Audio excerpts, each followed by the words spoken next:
ये अभी मैं आपको जो नज़्म सुनाने लगा हूँ इसका उन्वान है उन्स। ये मेरी नज़्मों में ज़रा मुख्तलिफ़ किस्म की नज़्म है, क्योंकि आप मुसलसल मेरी जो गज़लें और नज़्में सुन रहे होंगे उनमें बड़ी नज़रियाती किस्म की बातें होंगी। लेकिन इंसान सिर्फ नज़रिया ही तो नहीं होता, उसके जज्बे भी होते हैं। तो ज़िंदगी में कुछ लोग ऐसे होते हैं जो आपके दिल के बड़े करीब होते हैं। आपके घर के लोग, आपके माँ बाप, बहन भाई, बीवी बच्चे, इनसे आपको जो मोहब्बत होती है, जो आपके कल्ब के अंदर इनके लिए एहसास होता है, वो एक उन्स होता है। और ये ज़िंदगी में आपका साथ दे रहे हों, ना दे रहे हों, नज़रियाती तौर पर आपके साथ हों या ना हों। मैं तो खैर बहुत खुशकिस्मत हूँ कि मेरी फैमिली भी नज़रियाती तौर पर मेरे साथ है।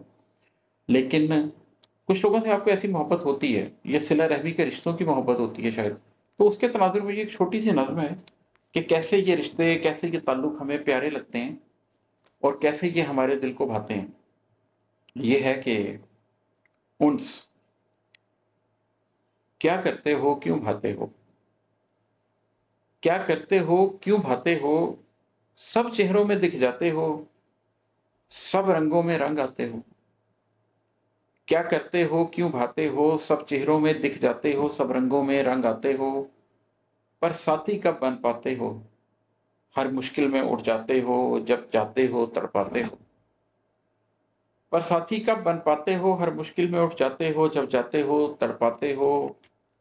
अब खुद को क्या समझाते हो? दुख देते हो, सो पाते हो, फिर रोते हो, घबराते हो। अब खुद को क्या समझाते हो? दुख देते हो, सो पाते हो, फिर रोते हो, घबराते हो। ये सब के ये सब करके भी भाते हो। ये सब करके भी भाते हो, खिलवत में फिर आ जाते हो, फिर काहे अश्क बहाते हो। क्या करते हो, क्यों भाते हो?